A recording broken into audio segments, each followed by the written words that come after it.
Inside Story Uganda, real source of political updates.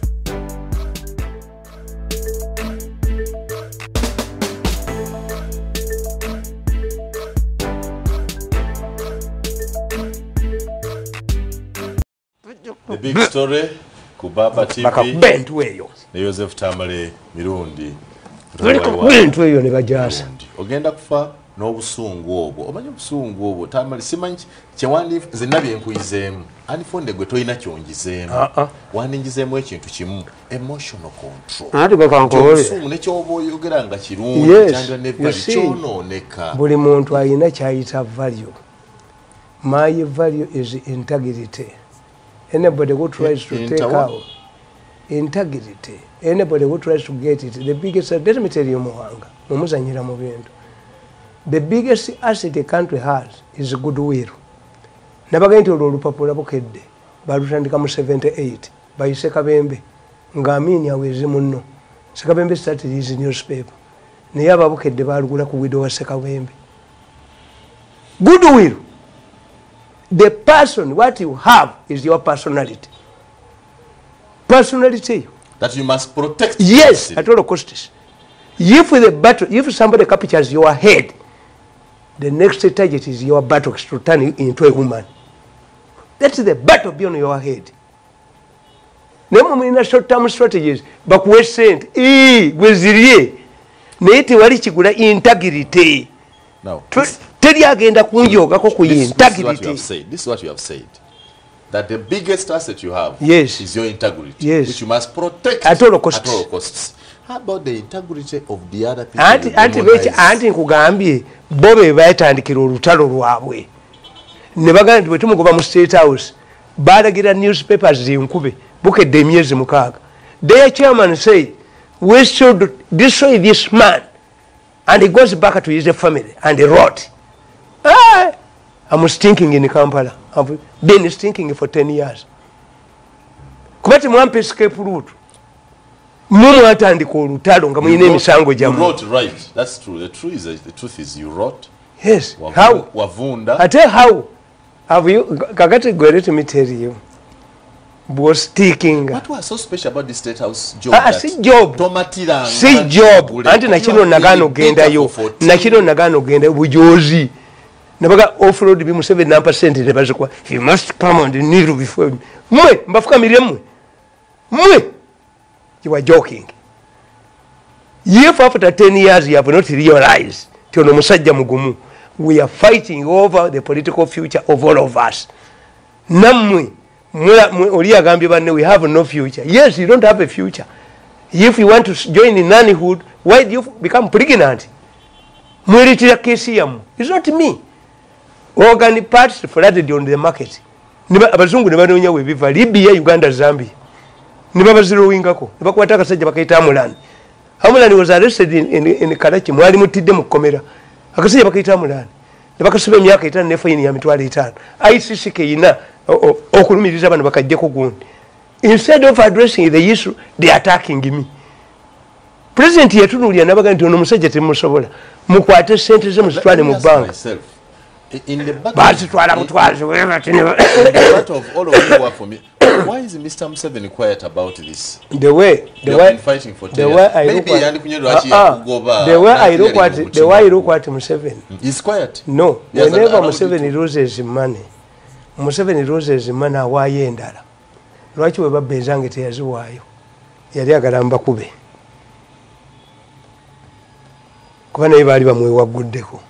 And I'm seeing a sign is Tejogoli Genziri Bagwam. This organic case, Yakwatira Abali Bamujoga. Najaba Bow Namusent. A teachers' organization where your conduits. Now again, I'm living to the Nataka Abasasu Solo. When you look at his appointment, and you get his aban. Never call him Sabine Badaku, Maraining Mohos. When you are Maraining Mohos, Yamsiru. Muhozi the Avenger, how can the Yes, Avenger be? Antibali Basiru. He will avenge. To the Ntingono, kubanga naffe twagala waliwo ekiseera lw'otuuka n'okkiriza nti obwa pulezidenti bw'obunemye. I think nze ndowooza my thinking that for the image of the president, your own image, get an appointment, meet the president, lay your case, and ask him to help mediate or solve this problem. Mediating. The case is coming to an end. Their doctors, their lawyers have told them this. Baba bako millions of dollars atano kati bagala asatu. Baba ganyo okukiriza. Whether you like it or not, there are two categories. Those who are using government hospitals to kill people, naina problem ya export labor or ya inemirembe. Abatira abantu wano nga bakolagana namulani bote bayina webawonera.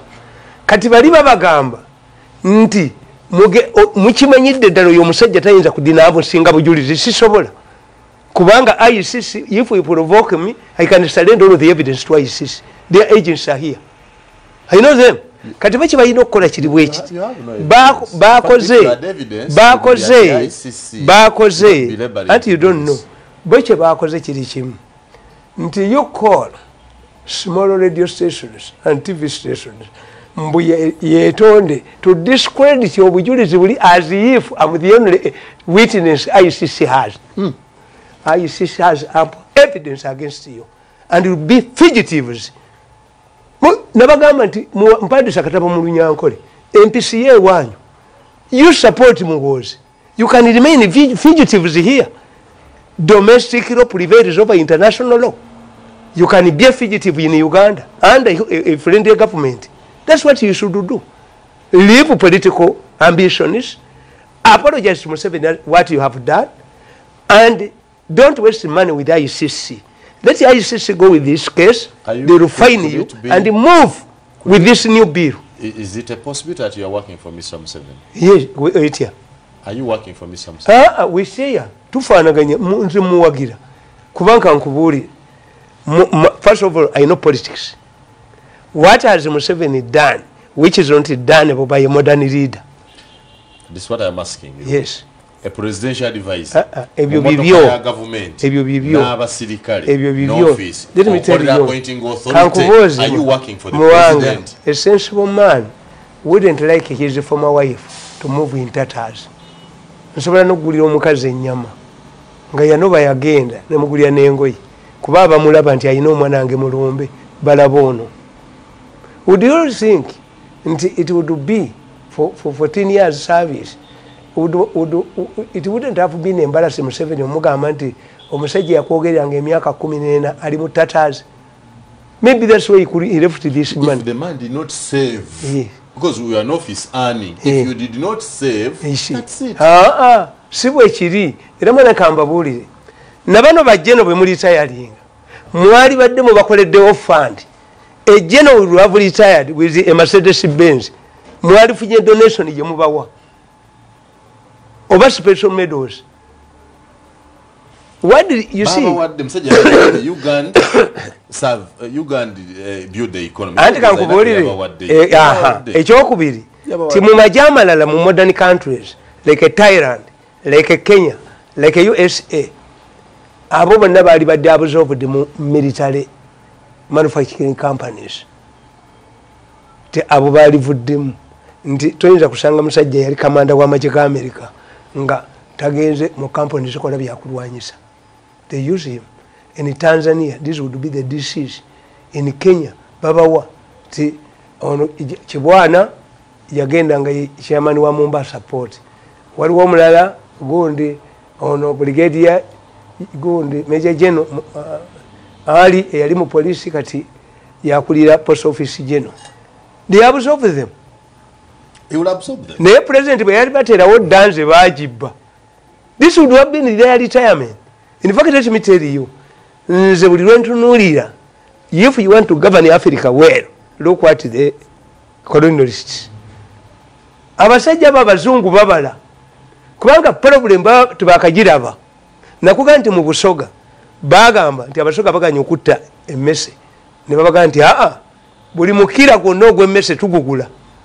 Most of the schools, missionary schools and churches were constructed from money ezavanga mu mikira. Watwala ngo mukira mu chai, mu kabbo n'ogusuulamu. Governor nakunganya emikira ekyo n'abawamu ssente. Eventually, this is how Kawumpuli was ended in Busoga. If you don't know the history. When they went to India, the Indians reared snakes to chase away the colonialists. Unlike in Busoga, Abayindi, Bo, Bajirunda for commercial purposes, sentenced Guao. The project was abandoned. Here it succeeded. Look what the colonialists, how they did after the Second World War. But the Rangabu by General military, others we retained in the army. Chitanga yali Musigino department. Erabo yakoma we yakola mu post office. His appointment was in Kabale. Yali brain. My father yakolanga Musigino department. Second World War. Era yangamba nangamba nti bwokola ekirungi n'okikolera omuntu akusasula bubi. Nanyumiza. Ye yali gundi parade commander mulungi. Banne bagenda okunywa omwenge yitavaawo. Mulefu yuko wapi? Mulefu yuko wapi? Nanga kasitokolera omuntu ekirungi. Ate obonaabona nnyo. Which I discovered. Kakati abo babajja mu babeni kibonoka ne bagenda ne basoma abala ne basigalamu. Kubanga omuddugavu ekiti eranka gye basembanga yo muwa. Sergeant Major. All of the Sergeant Majors beba yali ranka esembayo. Kati badde ne bategeera. These people are going to be a cause of insecurity. Omuche baba kola. Baba wa sente nyingi. Ne bajja ku byalo ne bagula omwenge. Ne n'amagatto ne bagatunda. Omuseveni agudde n'amagatto ge. Kabuti manya bagande bayita kabuti z'amagi. Tugwe mutuba. Abenzi batandika zikozanga emifaliso mbitoke. So kitegeeza okubona abona kuno kwobonyebonye nekitabo bwabo yali yakola n'atasiimwa n'abona so kintu kyawamu tukoyeza bwiri. He was a lucky man. His complaint was nti ye ku parade bwe bakolanga parade nga musajja mudumizi wa parade mulungi. He came back with the money. How does a father tell a son nti bwokola abantu ekirungi bakusasula bubi? Yes. Now that orientation tukimanyi mu byobufuzi tukitali Lucifer theory ti gwokoledde ekirungi akusasula bubi. Look what a man like Uhuru. Uhuru Ruto yabawaabira mu kooti. Baba nga bus amanya gaabwe mwegali to eliminate them for future. Ne batambula mu Kenya. They used to call them prayer rallies. Nga bafukamira ne Ruto. Bafukamira bombi ne babasabira. Natuuka okugenda Hague yalekerani obwa president. Ruto. Bali aba. Yes. How can you turn against a person who helped you? How about if the person is against you? So you were a Ruto supporter? Yes, nyo. Nze buli muntu yenna omukazi wa Uganda Airlines namu support nze nga tandabangako. His friend, her friends are ringing me. Nembaga nti bwente bwenkola. I've never seen this woman. Tiobo muwagira lwakuba taata we yali wa DP. No. What about Nantaba? But in supporting her, you'd have also advised her that it was an act of laziness that you graduate and for 28 years you have not picked your That is tasabanga ku mulimo n'abalimba. Tasabanga ku mulimo n'abalimba. Sebagala. Gojimanyi sebagala kye yabakola. Sebagala yakwata akasero ke. Nga mulimu certificate of attendance 10 yazokesezaamu. N'atwala mu gundi mu electoral commission ne bamugamba nti ina academic papers. To forge, not to forge. Byanjawulo. Nzizenga bwendi. And the woman was at home. Museveni mweno transition ye mwogerako. Yasoma, no doubt about it. Yes. But can I tell you ministers who are moving fake academic papers? In Uganda? Yes. Don't tell me. Yes. You don't want to have those. Never yali badde na academic papers. You see, eno koti je nkugambye bamafia bo bali bwebazi. Mafias operate like a court of law. When a judge or a magistrate wants to give you bail, when he is interested in putting you in prison, he will disregard all the requirements. This is how the mafias operate. Even if, do you believe that if this woman's academic papers we are talking about were proper, balikoze batya era balifunye ekirala kubanga the woman must integrate the departments of Uganda Airlines including cargo waliwo abadde abagirya ne bonootekayo omusajja ng'akutte ku cargo nakugamba nti when you look at how they operate omuvuka wo mu Uganda Revenue Authority gwe baali bagobyemu naddayo omulabako mu mawulire Mao bamuzanye contempt card. Have you seen Mao in the newspapers? We call it a contempt card. Iginowa tajja kulabikako mu mawulire Mao. Tuchita contempt card. You think it is planned that no, it is not planned. It is started, maybe he's not making news. Kakati gwe kyenkulabako. You are not honest. Gundi yo. Noza n'abantu program kyeve banyumira. Nti gwe oba tubayita batya. Bwe tusoma kanfuna omukiso gujja describe. Bwe tusoma political science. Tulina abantu babika bina. We have the realists. The man like me, I'm a realist. I know you are fearing for your political future, but you messed it up, not me. In pursuance of money to finance your president's ambitions, you landed in the ICC court. Sina chemba yamba. Mwe to suffocate me, those are realists. Katina also being that Tamale Mirundi on 16th of September that year were fired. Not fired. Ateka kati bulirwa. Nemuwanga sijja kuvuma nti oli musiro. If I was fired, ate lwaki nti ndi advisor. Can a fired man be an advisor? You were transferred. Kati kino kimenyeewo. Kati kino kimenyeewo. Nti an important man has implicated my wife. It is an oxymoron. If you say it's important and then impregnated, what is the rest? Tubeera namwe tubayita ba idealists. An idealist. And we are the best for society. Yes. That the ideal situation would be if you read, that Mirundi talks to the president. If you read the UN, after the League of Nations, America did not want what it wanted. That's why it financed the Second World War. The man, their president, who negotiated the creation of the League of Nations, Wilson, when he went back was killed, was religious. He didn't see that America wanted to become a superpower by destroying Europe. What's wrong with idealists? Kakati ante bwaba idealists mumanyi mulimu harmony. That there is a civilized way of handling grievances. Waliwo ekiseera endiga lweriteeka omutwe gwayo mukamwa k'empologoma. You are an idealist. Is that possible? Ebyamwe batwala bitwala. Anti mukye mulowooza. Yes, weekiri. Omusajja asobola kusula n'omukyala. Kondomu nga yabuze. Ne basula nga beetunulako. Buli omu ati okukwatibwa siriimu. That's the reality. Ye empologoma etadde akamwa ka endiga. Naye waliwo kondomu tewali. Tubireke. That's the situation. Mwabali religious. You don't do this. Kakati ne tubeera n'abalala nakugamba nti mu political science tuyita mountain dwellers. A mountain dweller dwells near the mountain, but he does not see its apex.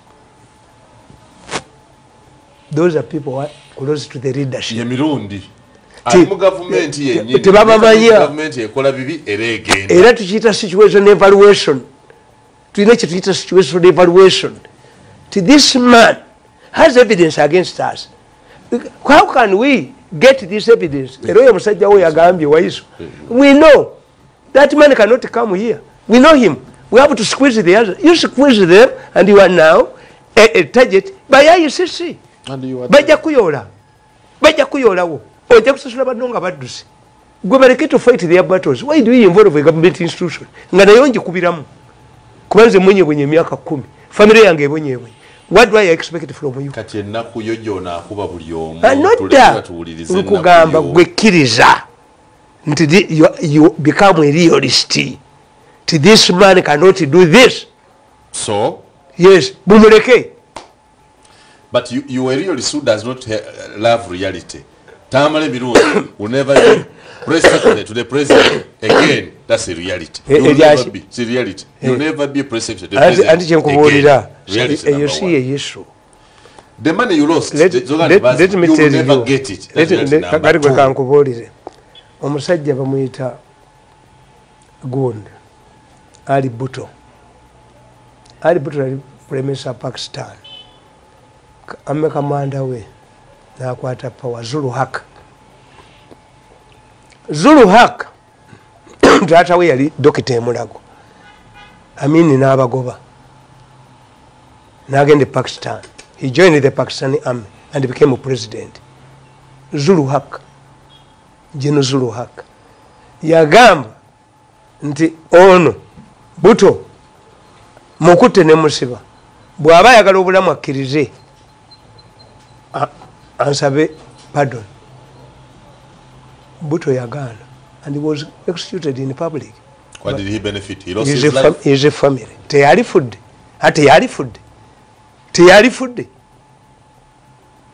fudde. So tuyina mwe abatamanyi principles. Why you people you believe? Why should a woman complain after raping her? Yet yanyumidwa no bayina ne marital rape to tell you the dignity of a person. Nemwe abatayina dignity tewali abawe kitiibwa. For Abaganda tukuga nti guva mu ngabo is after a fight that recognize my potential. The rating of the Russians about the Ukrainians sibwe erikati. The Russians respect the Ukrainians. Tewabamba demoloza nti mbagola tudduka. Tetudduka. We are ready to die. This is how nations get respect. This is how people get respect. Kyesimira of Busoga Obote yafuna mukazini we Mr. Justice Oda. Oda was a legal officer in UCB. When Obote saw the judges were releasing treason suspects, namuleta Oda nafuuka judge. Namukwasa omusango gwa Kyesimira. I don't know how old you are. Naye Kyesimira bajja mu kkooti obuwala bwebamutire. I don't know where they are still there. Family yaba bamutire. Obuwala bwali bubiri ne bujja okulumiza Kyesimira. Kyesimira ne bamugamba ennaku z'omwezi wali mu kibira Nalubugo nali mu parliament. Bagenda okwebera mu kitabo nga yawandiika. But nobody could come and oba ya contributing oba nedda. Two, Kyesimira gwe walaba wayali ayogera bulungi nti Kyesimira gwe walaba si oyo. Kyesimira asitamalinga. Bamwongerangamu n'eddakiika 15 mu parliament to compensate his time. Ekibira Nalubugo kiri luddawa kitulage ku map. Mulenga made a submission of 14 days, the longest in Uganda's history at the time. Ekibira kiriwa. A thicket, a forest are different and a bush. Nalubugo nga tekiriiko. You are talking about something which does not exist. Gundi Kyesimira ne bambuuza yali ayogera mu Lungereza lwaki tamanyi Luganda ne baleeta academic papers za Kyesimira nga mu Luganda yafuna distinction. Obote n'alemera ku Kyesimira n'amuteeka ku detention order. Abasoga 10 BMPs close to UPs except Kyesimira. Where are they? This is why Busoga politics is dominated by women. The 10 MPs who close to UPC, Alex Wayiba and others, the Kazungus lost. Where are their children?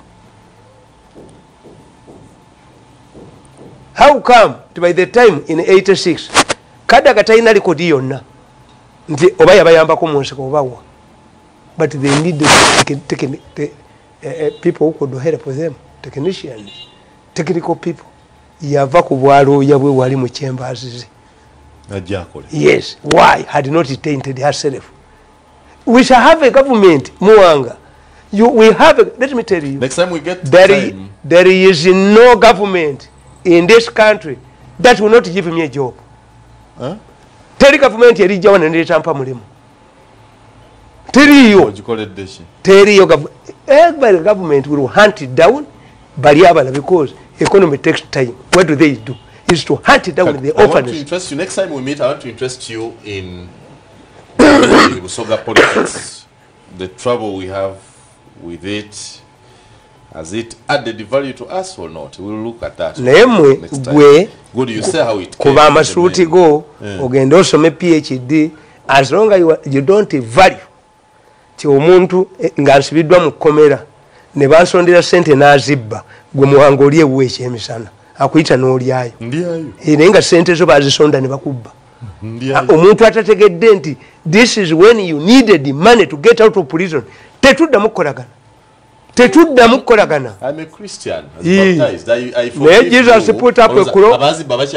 Jesus put up a cross back. Mubasonyiwe kuba bibakola tebabimanyi. It was a cross back. He put a condition on forgiveness and reconciliation. Naffe tukugamba nga tukusabira. Tukuziika tukusabira tukugamba. Omukama amulamuze ekisa ku byamusobako. Okusoba means what you did not do deliberately. But God cannot forgive you kwebyo byewakola deliberately. Ebyakusobako lwaki bakozesa okusobya? Okusobya two ways, to rape oba to do something accidentally. Tukusabira kwebyo ebya eri tumwine kwebyo ebyamusobako. So beyakusobya nga tategedde. Anybody can make a mistake. Beyasobya nga ategedde tubirekera. Anti nakugamba Shakespeare yakugamba the evils that men do live after them. Era singa osoma ka chapter akugenda akatabo kanonyi oluzungu lwako lukadde tirutegerekeka. Naye mutani wa Caesar Antony yagamba nga bamulabi bino byemulwaniramu negundi ti ayinawo abamuwagira era ne mulumbe lwa Caesar bwekyali. Antony yagamba nti come I to speak in Caesar's funeral, for Caesar was just and faithful to me. But Brutus says he was ambitious. If it were so, as grievously answered it. Now kugamba, nti when the poor have cried, Caesar has wept. Did this mean ambition? He brought abanaku bwe baakaaba ne Caesar yakaaba. Anti olwayogerera Caesar bali bamaze okugantumuserwa bwa nakyemalira. Antony put up a defense. I've come here not to praise Caesar, because I know the evils that many do. But he went ahead. What did this man do? Julius Caesar? He brought captives back at Rome, whose ransoms the general coffers fill. Was this ambition? That back captives, babasasulira sente. Caesar siye yazirya. Yaziteka mu national coffers. When Caesar has cried, when the people, the poor have cried, Caesar has always wept. Defending, sikukunama. The big story ends here. Webali kubeera naffe. Nemwegendereze nnyo public examination board. Wegenze public examination board ya Mirundi. Ana mwenjagala bebaza, njagala kwebaza management ezo ezirwanira freedom.